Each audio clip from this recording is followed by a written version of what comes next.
Former House Speaker Nancy Pelosi recently signed a financial disclosure revealing multi-million-dollar trades in Bloom Energy, a company positioned at the critical intersection of artificial intelligence and grid power. By the end of this video, you will know exactly how these trades were structured, why this specific energy play matters for the AI boom, and the massive regulatory debate it reignites. This analysis breaks down the official transaction report filed with the clerk of the House of Representatives in August, but it also raises a deeper question. How can a public official consistently outpace the market while claiming to have absolutely no knowledge of the trades? On July 24th, a massive purchase went through that directly targeted the infrastructure side of the artificial intelligence boom.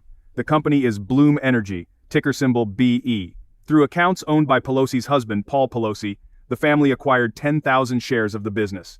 At the transaction date, the stock was trading at $184.89 a share, which puts the cash outlay for that single purchase at roughly $1.8 million.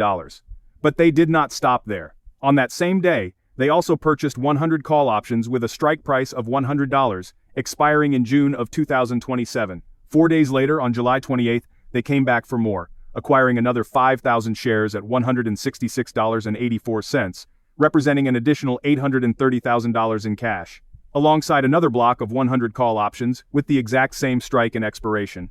To understand the sheer scale and confidence of this move, we have to look at how these call options actually function.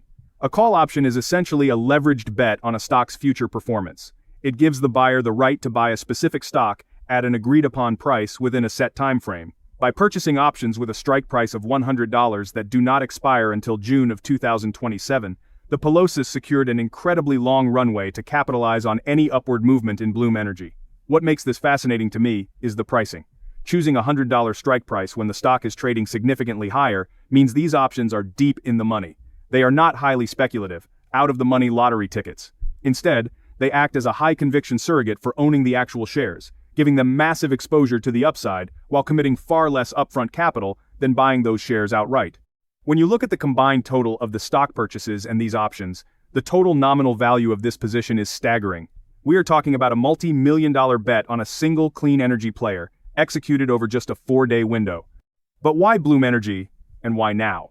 To understand this trade, we have to look past the political theater and focus on the physical reality of the artificial intelligence boom. Right now, the tech industry is facing a massive bottleneck that has nothing to do with software or microchips. It is a crisis of pure raw electricity. The advanced microprocessors running generative AI models require an unprecedented amount of power. I am talking about facilities that consume more electricity than hundreds of thousands of homes combined. This brings us to a critical question. How do you power these massive data centers when the traditional electric grid is already pushed to its absolute limits? That is the open loop we need to close, because the answer explains exactly why a sophisticated investor would pile millions of dollars into on-site power generation. Bloom Energy specializes in what are called solid oxide fuel cells. Unlike traditional power plants that burn fuel to spin a turbine, these fuel cells generate electricity through an electrochemical reaction. They take a fuel source, usually natural gas, biogas, or hydrogen, and convert it directly into electricity with high efficiency and significantly lower emissions than combustion. More importantly, these systems can be deployed right next to the data centers themselves, completely bypassing the local utility company. In the utility sector, this is known as distributed generation, or microgrids. If you are a major cloud provider building a billion-dollar AI cluster, you cannot afford to wait 5 to 7 years for the local utility to upgrade its transmission lines and grant you a grid connection. You need power immediately, and you need it to be highly reliable. Bloom's technology offers a way to plug that gap. Give the video a like and subscribe to the channel if you want more like it, and let's carry on. Think of it like building a house in the middle of nowhere. Do you wait years for the city to run water lines to your property, or do you dig your own well? For big tech, Bloom Energy is the well. Now, let's look at the financial landscape when this trade occurred. Throughout the first half of this year, utility stocks and clean energy infrastructure companies have seen a massive surge of interest. Wall Street has realized that the physical limits of the power grid are the ultimate constraint on AI growth. But Bloom Energy has historically struggled with profitability, making it a volatile and somewhat controversial play among retail investors. It is a high beta stock that swings violently on policy announcements and quarterly earnings. That makes the timing of this multi-million-dollar trade incredibly striking. When someone with deep connections to regulatory policy enters a highly volatile stock with millions of dollars in cash and deep-in-the-money call options, it naturally forces us to examine what is happening behind the scenes in Washington. This brings us directly to the persistent shadow that hangs over these disclosures: the ethics of congressional stock trading.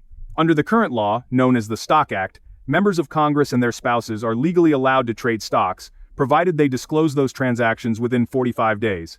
But the tension here is palpable. Nancy Pelosi has spent decades at the absolute pinnacle of American legislative power. Even as a former speaker, her influence, her access to briefings, and her understanding of upcoming legislative priorities are virtually unmatched. While she has repeatedly asserted that she does not personally own any stocks, and that all trading decisions are made independently by her husband Paul, the public remains deeply skeptical. And honestly, can you blame them?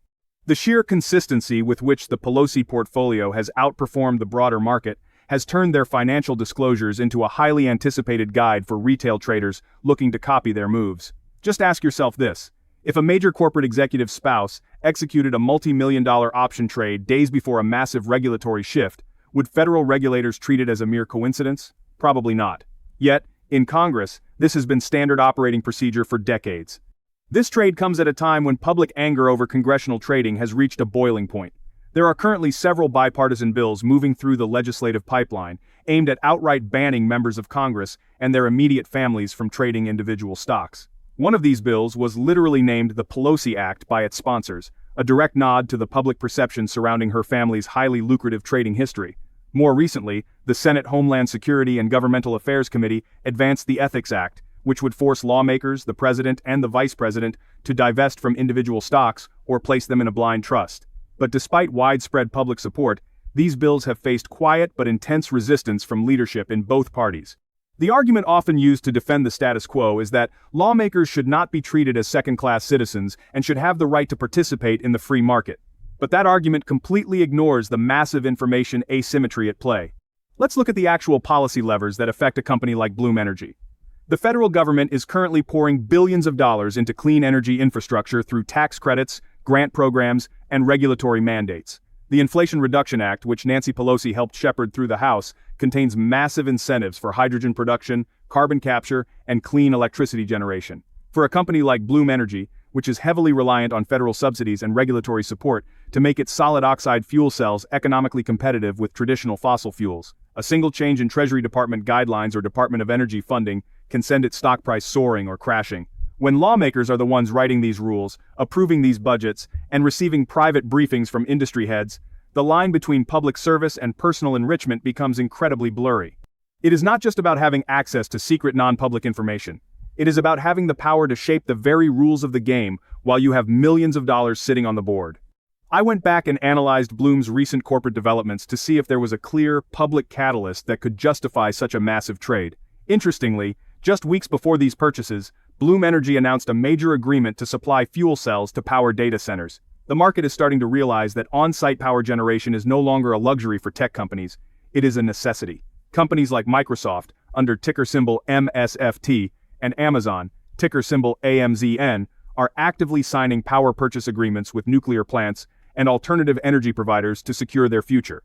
Bloom Energy is positioned to capture a massive slice of this pie because their fuel cells can run on natural gas today and transition to clean hydrogen in the future.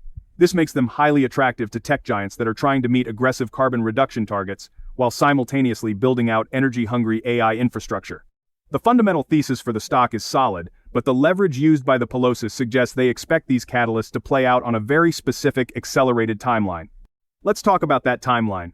The call options they purchased do not expire until June of 2027. That is nearly 3 years of runway. Why does that matter? Because the energy crisis facing data centers is not going to be solved in the next quarter, or even the next year. It is a multi-year structural transition. By locking in these long-term options, the Pelosis are positioned to ride the entire wave of this build-out without having to worry about short-term market volatility or quarterly earnings misses. If Bloom Energy signs more major supply deals with data center developers over the next 2 years, the value of those $100 strike options will increase exponentially. It is a masterclass in capital allocation, combining the safety of equity ownership with the explosive leverage of long-term options. But it also raises a troubling question. If the business model is so obvious and the long-term thesis is so clear, why aren't more average investors making these trades? The truth is, most retail traders don't have the luxury of committing millions of dollars to deep-in-the-money long-term options. This brings us back to the broader implications of this disclosure. Whether or not any laws were broken is almost beside the point. Under the current legal framework, Proving insider trading against a member of Congress is nearly impossible due to the speech or debate clause of the Constitution, which provides broad protections for legislative activities. But the ethical impact is undeniable. Every time a high-profile disclosure like this is filed, it erodes public trust in the integrity of the market and the legislative process. It creates a growing perception that the stock market is a rigged game, where those who write the laws get to play by a completely different set of rules.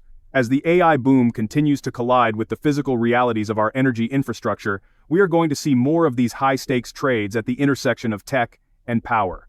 The real question is whether the public will continue to tolerate this level of financial overlap from their elected representatives, or if the push for real legislative reform will finally force a change in how Washington operates. We are watching a historic convergence where the digital world of artificial intelligence is forcing a massive, physical rebuilding of our energy infrastructure. The players who control the policy will inevitably shape which technologies win and which ones lose. As we watch this energy transition unfold, the financial footprints of our leaders will continue to tell us exactly where they believe the real value lies. Stay tuned as we continue to track these filings and the regulatory shifts driving the market. Thanks for watching all the way through. If this changed how you're seeing it, like the video and subscribe to the channel, and I'll see you in the next one.